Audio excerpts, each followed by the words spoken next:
Welcome back to my channel code with Lakshu. आज के इस वीडियो में हम जानेंगे कि हम कोर जावा के प्रैक्टिकल नंबर 4B का जो प्रैक्टिकल है वो कैसे परफॉर्म कर सकते हैं। तो चलिए हम उसका एम देख लेते हैं कि एक्चुअल में इसका एम है क्या। तो इसका एम है design a class that demonstrate the uses of constructor and destructor.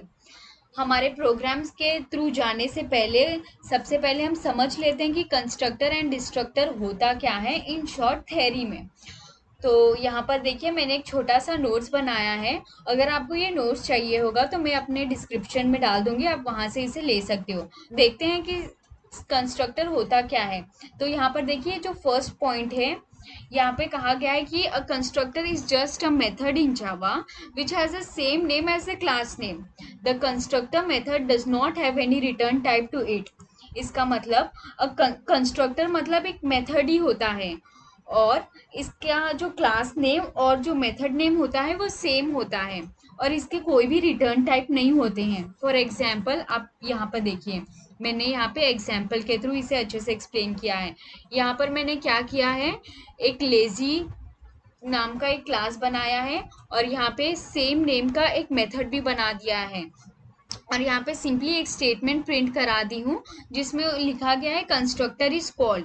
और यहाँ पर आप देख सकते हो मैंने कोई भी रिटर्न टाइप नहीं दिया है, इंट या वॉइड कुछ भी मैंने यूज नहीं किया है क्योंकि कंस्ट्रक्टर में रिटर्न टाइप होती ही नहीं है। Then next point is it is mainly used to initialize the object when we are creating an object of a class. At that time constructor gets invoked। इसका मतलब देखिए, जब भी हम कोई भी क्लास में प्रोग्राम लिखते हैं तो हम क्या करते हैं, उसके मेन मेथड के अंदर उस क्लास के को इनिशलाइज करते हैं।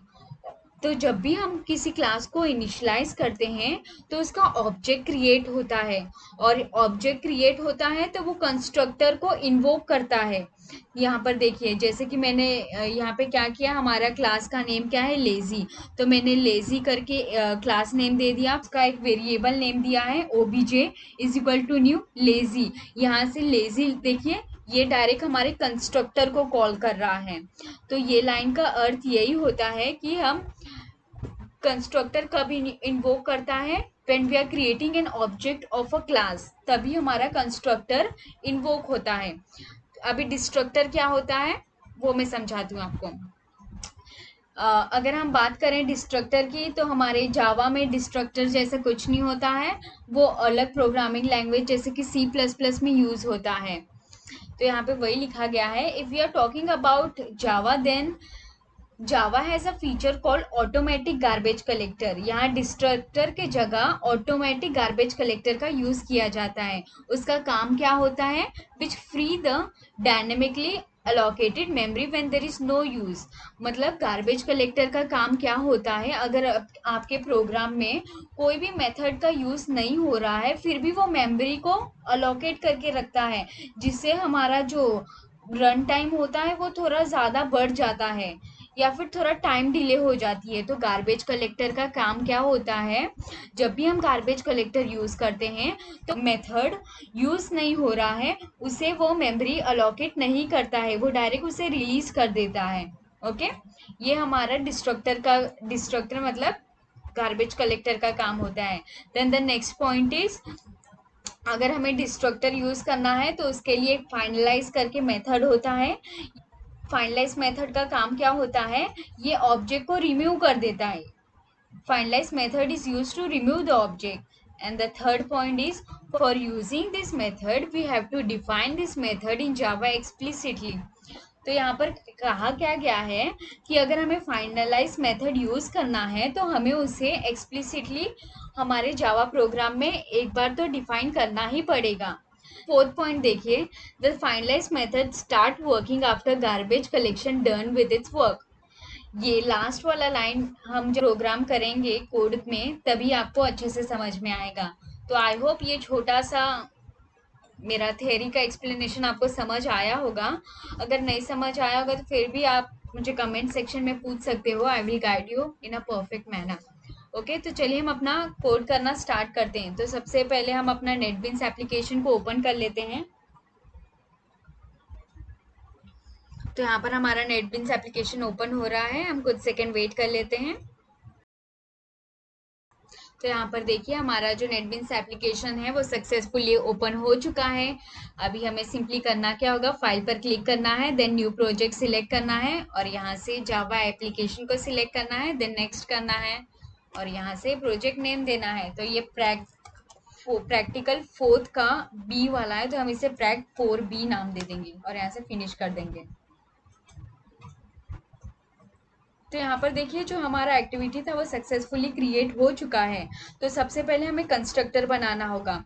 कंस्ट्रक्टर बनाना होगा तो उसका सबसे पहले रूल क्या था कि जो भी क्लास नेम होता है, क्लास नेम और मेथड नेम सेम होना चाहिए। तो हम यहाँ पर क्या करेंगे, मैं यहाँ पे सिंपली पब्लिक प्रैक जो भी हमारा क्लास नेम होगा सेम वैसे उस मेथड नेम भी दे दूंगी और यहाँ से कर्ली ब्रेसेस ओपन करके यहाँ पे एक स्टेटमेंट प्रिंट करा देती हूँ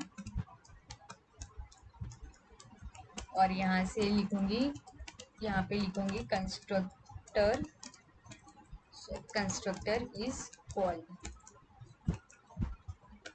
ओके, अभी हमारे मेन मेथड के अंदर हम इसको हमारे कंस्ट्रक्टर को इन्वोक करेंगे। वो कैसे करेंगे, हम हमारे क्लास को इनिशियलाइज करके यहाँ पे लिखूंगी प्रैक 4B, इसका वेरिएबल नेम दे देती हूँ obj is equals to new और यहाँ पे हमारा जो हमने मेथड बनाया उसे कॉल कर देती हूँ प्रैक 4B, जिससे हमारा कंस्ट्रक्टर इन्वोक हो जाएगा।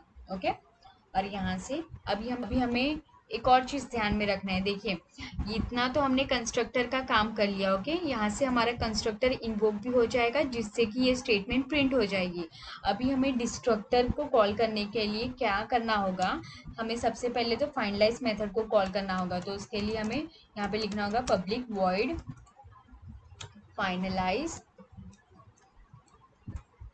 और यहाँ से ऐसे फिर कर्ली ब्रेसेस के अंदर हम एक स्टेटमेंट प्रिंट करेंगे system dot out dot print ln और यहाँ पे लिखेंगे डिस्ट्रक्टर इज कॉल्ड।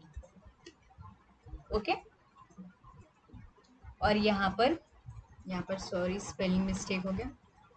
फिर उसके बाद हम क्या करेंगे, हमारे मेन मेथड के नीचे जहाँ पे हमने अपना कंस्ट्रक्टर को इन्वोक किया उसके बाद हमें लिखना क्या होगा, जो हमारा यहाँ पे वेरिएबल obj है उसमें हम क्या पास करेंगे, obj is equals to null. मतलब अगर ये मेथड का यूज नहीं हो रहा है प्रोग्राम में तो इसे हम नल करेंगे सबसे पहले। तो उसके बाद हम क्या करेंगे, सिस्टम डॉट जीसी को कॉल करेंगे।